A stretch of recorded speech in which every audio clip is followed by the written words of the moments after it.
రాష్ట్రంలో చంద్రబాబు పాలన అప్పులు, అబద్ధాలు, మోసాలతో సాగుతోందని విశాఖ జిల్లా వైసీపీ అధ్యక్షులు కేకే రాజు విమర్శించారు. పాలనపై దృష్టి పెట్టకుండా రీల్స్తో కాలక్షేపం చేస్తున్నారని మండిపడ్డారు.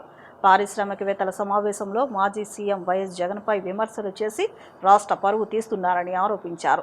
28 జిల్లాల ఆంధ్రప్రదేశ్ కంటే అమరావతి రియల్ ఎస్టేట్ పైనే చంద్రబాబుకు ఎక్కువ ఆసక్తి ఉందన్నారు. అమరావతి పనుల కోసం రాష్ట్ర వ్యాప్తంగా డీజిల్ బ్లాక్ చేసి ప్రజలను ఇబ్బందులకు గురి చేశారని విమర్శించారు. అలాగే సింహాచలం దేవస్థాన భూముల విషయంలోనూ ప్రభుత్వం అన్యాయం చేస్తుందని కేకే రాజు ఆరోపించారు.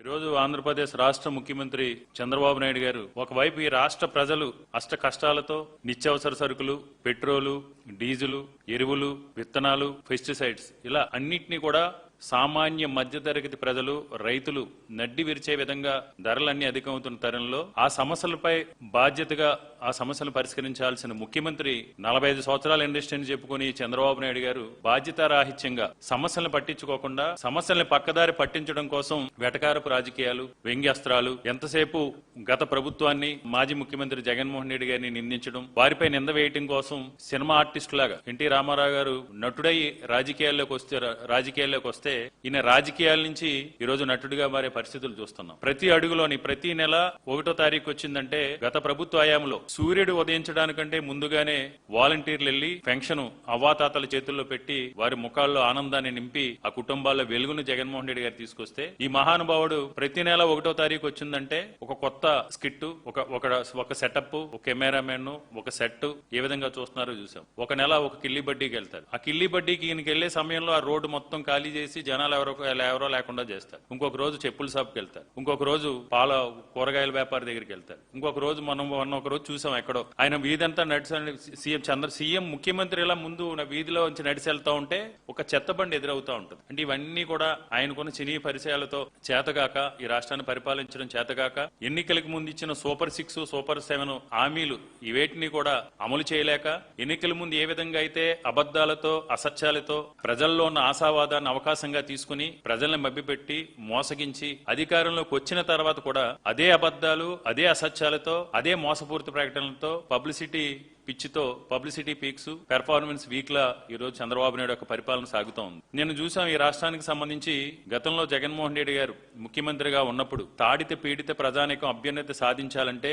ఏ వర్గాలకి ఏ సమస్యలు ఉన్నాయి, ఏ వర్గాల వారిని ఏ పథకాల ద్వారా వారికి చేయూతనిచ్చి అండగా నిలబడి ఆ కుటుంబాల్లో వెలుగులను తీసుకురాగలుగుతామని ఆలోచన చేసి జగన్మోహన్ రెడ్డి గారు కొన్ని అద్భుతమైన కార్యక్రమాలు రూపొందించడం జరిగింది. విద్యారంగంలో గాని, వైద్య రంగంలో గాని, వ్యవసాయ రంగంలో గాని, ముఖ్యంగా వెనుకబడిన బీసీ సమాజ వర్గాల్లో గాని సుదీర్ఘమైన తీర ప్రాంతం ఉన్న 947 కిలోమీటర్ల సుదీర్ఘమైన తీర ప్రాంతం ఉన్న ఆంధ్రప్రదేశ్ రాష్ట్రంలో ఉన్న మత్స్యగారి కుటుంబాలన్నింటినీ కూడా వెలుగులోకి తీసుకురావాలి. ఈ మత్స్య సంపదని ఉపయోగించి ఆ కుటుంబాలని ఆర్థికంగా, సామాజికంగా అన్ని రంగాల్లోనూ కూడా మత్స్యకారుల భవిష్యత్తుకి మనం బంగారు బాటలు వేయాలనే ఉద్దేశంతో ఆ రోజు జగన్మోహన్ రెడ్డి గారు మత్స్యకారు భరోసా లాంటి అద్భుతమైన కార్యక్రమాలను తీసుకురావడంతో పాటు డీజిల్ సబ్సిడీ కావచ్చు, ఈ మత్స్యకారు భరోసాతో వాళ్ళని ప్రోత్సహించడంతో పాటు ఇన్సూరెన్స్ ను కూడా గతంలో మత్స్యకారులకు సంబంధించి ఇన్సూరెన్స్ 5 lakhs రూపీస్ ఇన్సూరెన్స్ చెప్పి వాటిని అమలుకు చేయకపోయినా జగన్మోహన్ రెడ్డి గారు 5 లక్షల రూపాయలు ఇన్సూరెన్స్ ను 10 లక్షల రూపాయలు చేసి ఎక్కడైనా మత్స్యకారు సోదరులకు సంబంధించి చిన్న ఇన్సిడెంట్ జరిగినా సరే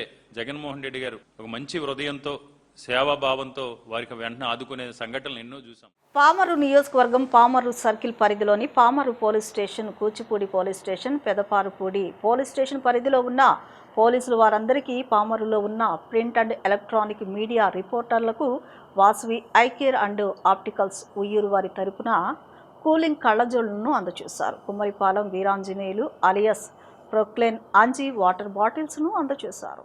పామరు పోలీస్ స్టేషన్లో జరిగిన ఈ కార్యక్రమంలో గుడివాడ డీఎస్పీ పీపాల శ్రీనివాస్ పాల్గొని కూలింగ్ కళ్లజోళ్లు, వాటర్ బాటిల్స్ వారికి అందజేశారు. ఈ సందర్భంగా డీఎస్పీ శ్రీనివాస్ మాట్లాడుతూ ఇలాంటి సేవా కార్యక్రమాలు చేయడంలో ముందుకు వచ్చిన వెలివేల వెంకట రాజేష్ కుమార్, అంజీ, నూకవరపు వీరాంజనేయులకు ప్రత్యేక ధన్యవాదాలు తెలిపారు. అదేవిధంగా ఇలాంటి సేవా కార్యక్రమాలు మరెన్నో చేయాలని ఆకాంక్షించారు. ఈ కార్యక్రమంలో circle inspector Chinni Nagaprasad, Pamarru SI K Srinivas, Kuchipudi SI Chava Suresh, Pedaparupudi SI T Subhashini, సిబ్బంది, మీడియా మిత్రులు అల్లాడ సుకుమార్, నూకవరపు కిరణ్ కుమార్, ఏకుల చిరంజీవి, మట్టా సురేష్ పాల్గొన్నారు. ఆవకాయలో అద్భుత ఔషధ గుణాలు ఉన్నాయని తెలుగుదేశం పార్టీ జిల్లా అధ్యక్షురాలు గద్దె అనురాధ అన్నారు. ఆవకాయలో ఉపయోగించే దినుసులన్నీ ఆరోగ్యానికి ఎంతో ప్రయోజనకరమైనవని ఆమె పేర్కొన్నారు. తెలుగు జాతికి ఖండాంతర ఖ్యాతి తెచ్చిపెట్టిన వాటిలో ఆవకాయ ప్రధానమైందని ఆమె పేర్కొన్నారు. గాయత్రీనగర్లో ఆవకాయ అదరహో అద్భుత పేరిట కార్యక్రమాన్ని నిర్వహించారు. ఆంధ్రుల సాంప్రదాయ శైలిలో ఆవకాయని రూపొందించి పింగాణి జాడీల్లో ఉంచి పంపిణీ చేశారు. ఈ కార్యక్రమంలో ముఖ్య అతిథులుగా ఎన్టీఆర్ జిల్లా టీడీపీ అధ్యక్షురాలు గద్దె అనురాధ, సిఐ వాసవి పాల్గొని ఆవకాయ జాడీలు అందజేశారు. అనంతరం వారు మాట్లాడుతూ ఆంధ్రుల ఆవకాయ అంటే ఇష్టపడని వారు ఎవరూ ఉండరన్నారు. మన పూర్వీకులు మనకు అందించిన అద్భుతమైన ఆహారమని వివరించారు. ఆవకాయలో ఉపయోగించే దినుసులన్నీ ఆరోగ్యపరంగా ఎంతో మంచివని, మితంగా ఆవకాయ తీసుకున్న వారికి కొన్ని అనారోగ్య సమస్యలు కూడా తగ్గుతాయని వారు వివరించారు. ఆరోగ్యానికి అత్యంత అవసరమైన సి విటమిన్ను నిల్వ చేసి అందించేది ఆవకాయ మాత్రమేనని స్పష్టం చేశారు.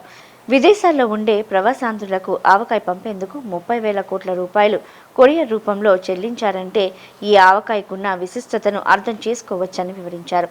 ఆవకాయ విషతుల్యం కాకుండా ప్లాస్టిక్ బాటిల్లో ఉంచకుండా సాంప్రదాయంగా పింగాణి జాడీల్లో అందజేసిన సురక్ష సేవ ప్రతినిధులను వారు అభినందించారు. అనంతరం సురక్ష సేవ తరపున కేవి నరసయ్య మాట్లాడుతూ ఎన్టీఆర్ సినిమాల్లో ఆవకాయ డైలాగులు స్ఫూర్తిగా తీసుకొని ఆవకాయ అదరహో అద్భుత అనే కార్యక్రమాన్ని నిర్వహించామని చెప్పారు. ఆవకాయలో ఉపయోగించే దినుసులు మన శారీరక ఆరోగ్యానికి ఎంతో మంచివని, జుట్టు కూడా పెరుగుతుందని పరిశోధనలో తేలిందని అన్నారు. అయితే మితంగానే ఆవకాయను తీసుకోవాలని ఆయన సూచించారు. ఆవకాయను విషతుల్యం చేయకుండా పింగాణి జాడీల్లో ఉంచి అందజేస్తున్నట్లు తెలియజేశారు. మరి ఆవకాయ పచ్చడి, అటువంటి ఆవకాయని ఏ రకంగా నిల్వ చేసుకోవాలి, మరి జాడీల్లో గాలి చొరబడకుండా చక్కటి జాడీల్లో నిల్వ చేసుకోవటం మూలంగా, ప్లాస్టిక్కి దూరంగా ఉండటం మూలంగా ఆ పచ్చడిలో ఉన్న గుణాలు అన్నీ కూడా మనకి ఏ రకంగా అందుతాయో మన పూర్వీకులు మనకిచ్చిన ఒక వరం. మరి ఆంధ్రుల ఆరాధ్య దైవం నందమూరి తారక రామారావు గారి ఇష్టమైన ఆహారం ఏంటంటే అది ఆవకాయ, పప్పు, ఆవకాయ. మరి మనలో చాలామందికి ఈ రోజున అమ్మ ఆవకాయ అంటే, మన పిల్లలు వాళ్ళ వేరే దేశాల్లో ఉంటే ఆ దేశాలని మనల్ని కలిపి ఉంచేది కూడా ఆ ఆవకాయ పచ్చడి అంటే ఏమాత్రం అతిశయోక్తి లేదు. మరి వాళ్ళు 30,000 కోట్ల వ్యాపారం ఈ రోజున కొరియర్ సర్వీసు ఈ సీజన్లో జరిగిందంటే దానికి కారణం ఆవకాయ పచ్చడి. మరి ఆవకాయ పచ్చడిలో ఉన్న మామిడికాయ కానివ్వండి, ఆ కూరగాయలన్నీ కానివ్వండి, ప్రోబయాటిక్స్ ఇవన్నీ ప్రపంచ దేశాలలో ఈ రోజున కొత్తగా కనుగొన్నట్లుగా వాళ్ళందరూ కూడా గట్ హెల్త్ కోసం కూరగాయలన్నింటిలో ప్రోబయాటిక్గా ఒక ఆవకాయ అనే ఫుడ్ని తయారు చేస్తున్నారు. కంచి అని జపాన్లో ఇవాళ కొత్తగా మరి గట్ హెల్త్ కోసం ఈ ప్రోబయాటిక్ ఫుడ్ చేస్తున్నారు. కానీ మన పూర్వీకులు మాత్రం క్రీస్తు పూర్వమే భారతదేశం అంతా కూడా ఇది ఒక మన సంస్కృతిలో ఒక భాగంగా ఈ ఆవకాయ పచ్చడిని ఇవాళ ప్రజలందరూ కూడా ఆదరించే క్రమంలో దీనిలో చాలా మెడిసినల్ వాల్యూస్, ఆవపిండి, మెంతిపిండి ఇవన్నీ కూడా మనందరికీ తెలుసు. యాంటీ బ్యాక్టీరియల్ ఆవపిండి, అలాగే మెంతిపిండి మన అందరికీ తెలుసు అది డయాబెటీస్ లాంటి వాటిని దూరం చేస్తుందని మనం వేరుగా తినలేం. కానీ ఆవకాయ పచ్చడిలో మాత్రం బ్రహ్మాండంగా తినగలం.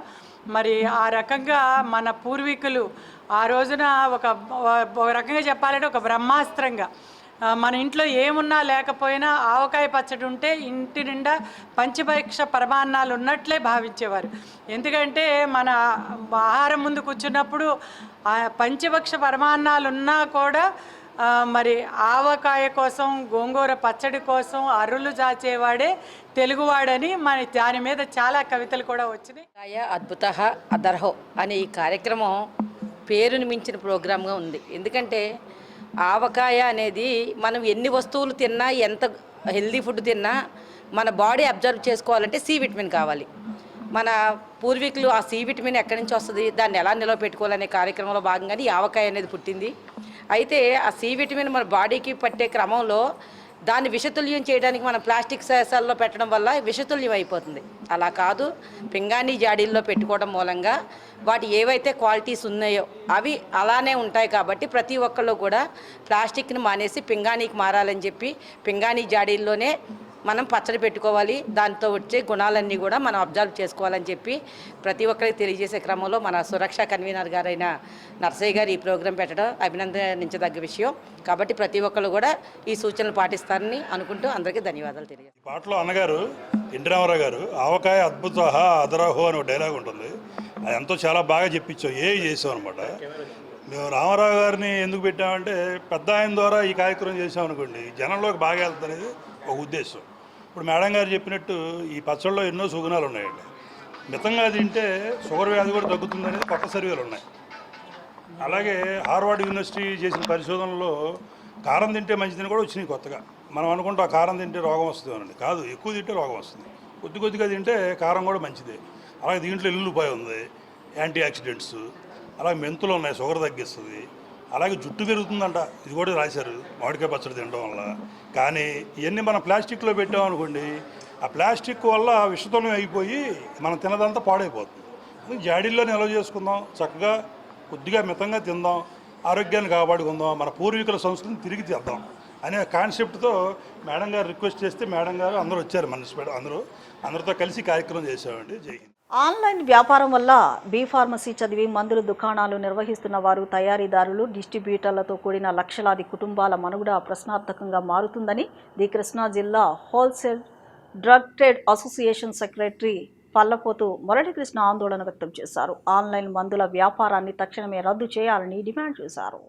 ఆల్ ఇండియా అసోసియేషన్ పిలుపు మేరకు విజయవాడ, కృష్ణా జిల్లా సహా దేశవ్యాప్తంగా లక్షలాది హోల్సేల్, రీటైల్ ఫార్మసీలు బుధవారం బంద్ పాటించాయి. ఇందులో భాగంగా విజయవాడ 1 టౌన్ మెడికల్ బజార్, బాపనాయ స్కూల్ వద్ద మెడికల్ షాపుల యజమానుల ఆధ్వర్యంలో నిరసన కార్యక్రమం జరిగింది. ఈ కార్యక్రమానికి కృష్ణా జిల్లా హోల్సేల్ డ్రగ్ ట్రేడ్ అసోసియేషన్ కార్యదర్శి పల్లపోతు మురళీకృష్ణ, వైస్ ప్రెసిడెంట్ అన్నం చిట్టిబాబులు పాల్గొని మాట్లాడుతూ, ఆన్లైన్ వ్యాపారం వల్ల టీ ఫార్మసీ చదివి మందుల దుకాణాలు నిర్వహిస్తున్న వారు, డిస్ట్రిబ్యూటర్లతో కూడిన లక్షలాది కుటుంబాలు రోడ్డున పడుతున్నాయన్నారు.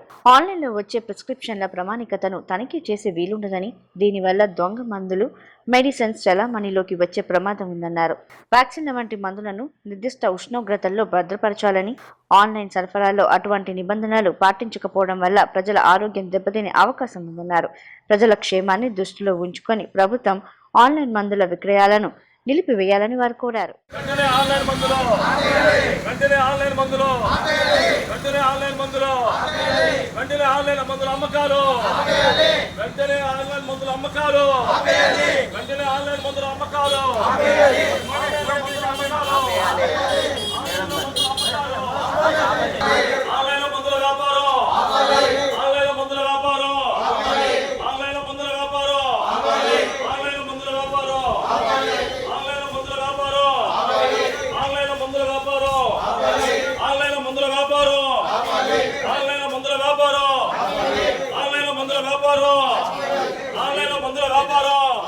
ఈరోజు భారతదేశం వ్యాప్తంగా ఈ ఊరు ఆ ఊరు, ఈ జిల్లా ఆ జిల్లా, ఈ స్టేట్ ఆ స్టేట్ అని లేకుండా 12,40,000 మంది పైచీలకు రిటైలర్స్, హోల్సేలర్స్ మొత్తం కూడా బంద్ పాటిస్తున్నాం. ఈ బంద్ పాటించడానికి కారణం ఏంటంటే, ఈ మధ్య బడాబాబులు పెద్ద పెద్ద వాళ్ళు కొంతమంది చేతుల్లోకి ఫార్మా బిజినెస్ వెళ్ళిపోయింది, ఆన్లైన్ బిజినెస్ బాగా పెరిగిపోయింది. మెడికల్ బిజినెస్ అంటేనే ఇది ఒక ప్రత్యేకమైన వ్యవస్థ, ప్రత్యేకమైన వాతావరణం ఉంటుంది. డాక్టర్ గారు చీటీ రాస్తే కెమిస్ట్ షాప్కి వస్తే అక్కడ డిప్లొమా కానీ, బీఫార్మా కానీ చదువుకున్న ఎంప్లాయీస్ వాళ్ళు చదివి వినిపించి డోసేజీ ఎలా వాడాలో, దేంతో వాడాలో చెప్పడం జరగాల్సిన పని ఉంది. అట్లా కాకుండా అన్యాయంగా అడ్డగోలుగా ఆన్లైన్ బిజినెస్ చేయడం వలన కొన్ని మందులు, మత్తు మందులు కూడా ఉంటాయి. ఆ మత్తు మందులు ఒక కన్స్యూమర్ ఒక డాక్టర్ గారి దగ్గర ప్రిస్క్రిప్షన్ తీసుకుని 6 ఆన్లైన్ కంపెనీలకు ఆర్డర్లు పెడితే 6 చోట్ల నుంచి వాళ్ళు స్టాక్ తెప్పించుకుంటే మత్తు మందుల వల్ల ఆరోగ్యాలు దెబ్బతిని జీవితాలు నాశనం అయిపోయే అవకాశం కూడా ఉంది. అదే కాక ఈ ఆన్లైన్ బిజినెస్ పెరిగే కొద్దీ మా మనుగడకి చాలా ఇబ్బందులుగా వస్తున్నాయి. కొన్ని 1,000,000 మంది పైచీలకు ఈ ట్రేడ్ నమ్ముకుని బతుకుతున్నారు. కాబట్టి ఆన్లైన్ ఎట్టి పరిస్థితుల్లో అతి త్వరలో రద్దు చేయడం ద్వారా ప్రజలకు ఆరోగ్యాన్ని, వ్యాపారస్తులకి ఆదాయాన్ని, ఆరోగ్యాన్ని కల్పించిన వారు అవుతారు. కాబట్టి గవర్నమెంట్ ఈ దృష్టిలో ఆలోచించి వెంటనే చర్యలు తీసుకోవాల్సిన కోరుతున్నాం. దగ్గర కొన్ని లక్షల ఫార్మసీలు అటు హోల్సేల్ కానీ రిటైల్ కానీ ఇవాళ బంద్ ప్రకటిస్తున్నాయి. దీనికి కారణం ఒకే ఒకటి, ఆన్లైన్ వ్యాపారాన్ని రద్దు చేయాలి. ఈ ఆన్లైన్ వ్యాపారం వల్ల కొన్ని లక్షల కుటుంబాలు, అంటే అటు డిఫార్మసీ చదివి ఎప్పటి నుంచో ఫార్మసీ మెయింటైన్ చేస్తూ, అలాగే మ్యానుఫ్యాక్చరర్స్ కానీ డిస్ట్రిబ్యూటర్స్ కానీ అన్ని కూడా రేపు మనుగడ పడే అవకాశం ఉంది. దీనివల్ల దొంగ మందులు అంటే స్పూరియస్ మెడిసిన్స్, ఎందుకంటే ఆన్లైన్కి వచ్చే ప్రిస్క్రిప్షన్ అది కరెక్టా కాదా, రెండు ఆన్లైన్ లో ఉండే ఎంప్లాయీస్ వాళ్ళు క్వాలిఫైడ్సా కాదా, ఆన్లైన్ వ్యవస్థ అనేది చాలా దారుణంగా రేపు రాబోయే రోజుల్లో ఉంది. ఎందుకంటే కొన్ని వ్యాక్సిన్స్ అనేది అటు కోల్డ్ స్టోరేజ్ లో పెట్టి సరైన టెంపరేచర్ లో పెట్టి ఆ మెడిసిన్స్ ఇవ్వాలి. వాళ్ళు ఇచ్చే మెడిసిన్స్ వలన అది స్టోరేజ్ లో ఉందా లేదా తెలియకుండా మందులు ప్రజలు ఉపయోగించడం వల్ల చాలా ఇబ్బందికరమైన వాతావరణం ముందు ఉంది. కాబట్టి మా వైపు నుంచి ఒకటే చెప్తున్నాము, ఆన్లైన్ మందుల వ్యాపారాన్ని ఆపేయాలని చెప్పి మేము కోరుకుంటున్నాం. బిఎస్ఎన్ఎల్, ఎంటీఎన్ఎల్ పెన్షనర్ల సమస్యల పరిష్కారంలో కేంద్ర ప్రభుత్వం నిర్లక్ష్యంగా వ్యవహరిస్తోందని all India BSNL pensioners welfare association ప్రధాన కార్యదర్శి వి వరప్రసాద్ ఆగ్రహం వ్యక్తం చేశారు. పెన్షనర్లకు జనవరి నుంచి చెల్లించాల్సిన డిఏ బకాయిలు విడుదల చేయాలని ఆయన డిమాండ్ చేశారు. ఆటోమేటిక్ డిఏ విధానాన్ని పునరుద్ధరించాలని విజ్ఞప్తి చేశారు. All India BSNL pensioners welfare association ఆధ్వర్యంలో పెన్షనర్ల ప్రధాన సమస్యలు పరిష్కరించాలని కోరుతూ బందా రోడ్లోని బిఎస్ఎన్ఎల్ కార్యాలయం ఎదుట భారీ ధర్నా నిర్వహించారు. ఈ ఆందోళనకు అసోసియేషన్ ప్రధాన కార్యదర్శి వి వరప్రసాద్, యూనియన్ నేత ప్రసాద్ రెడ్డి నేతృత్వం వహించారు. ఈ సందర్భంగా వారు మాట్లాడుతూ బిఎస్ఎన్ఎల్, ఎంటీఎన్ఎల్లో సుదీర్ఘకాలం సేవలందించి పదవి విరమణ చేసిన డాట్ పెన్షనర్లకు డిఏ మంజూరు చేయడంలో యాజమాన్యం నిర్లక్ష్యంగా వ్యవహరిస్తోందని మండిపడ్డారు. పెన్షనర్లకు సంబంధించి ప్రతి 3 నెలలకు ఒకసారి వినియోగదారుల సూచి ఆధారంగా డిఏ సవరించాల్సి ఉన్న యాజమాన్యం స్పందించకపోవడం శోచనీయమన్నారు. విలీనమైన ఉద్యోగులు తమ పెన్షన్ కేంద్ర ప్రభుత్వం ఖజానా ద్వారా పొందుతున్నారని తెలిపారు. జనవరి నుంచి 236.7% డిఏ పొందాల్సి ఉన్న ప్రభుత్వం పట్టించుకోవడం లేదన్నారు. కేంద్ర ప్రభుత్వం అనుసరిస్తున్న విధానాల వల్ల దేశవ్యాప్తంగా 4 లక్షల పెన్షనర్లు తీవ్ర ఆందోళన, అసంతృప్తితో ఉన్నారని వివరించారు. తక్షణమే ఆటోమేటిక్ పెన్షన్ విధానాన్ని పునరుద్ధరించాలని డిమాండ్ చేశారు. తమ ఆందోళన తీవ్రతరం కాకముందే ప్రభుత్వం స్పందించాలని కోరారు. ఆందోళనలో యూనియన్ నేతలు పి అశోక్ బాబు, ఈ భానుబాబు, కోటేశ్వరరావు, సాయిబాబు, రమేష్ బాబు తదితరులు పాల్గొన్నారు. బిఎస్ఎన్ఎల్ రిటైరీస్గా, బిఎస్ఎన్ఎల్ పెన్షనర్స్గా మాకు రావాల్సినటువంటి డిఏ విషయంలో ఆందోళన చేస్తూ ఉన్నాం.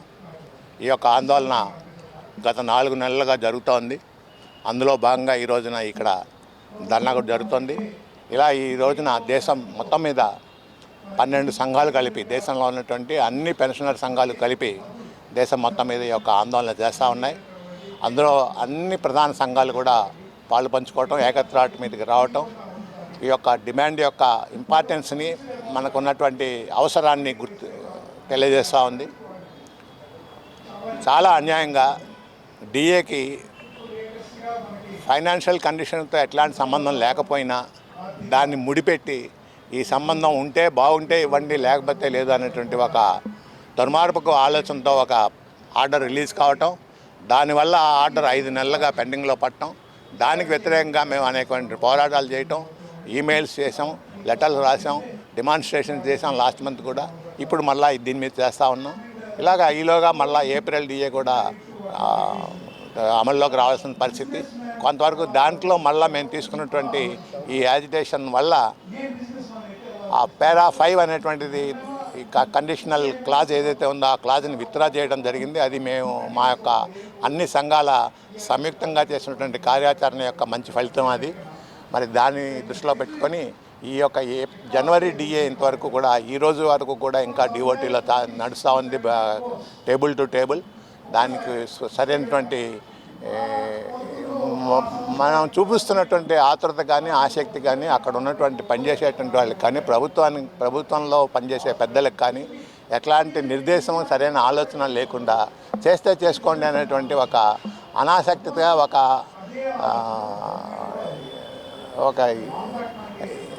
అన్వారంటెడ్ యాటిట్యూడ్తో ఈరోజు ప్రభుత్వంలో ఉన్నటువంటి బ్యూరోక్రాట్స్ పనిచేస్తూ ఉన్నారు.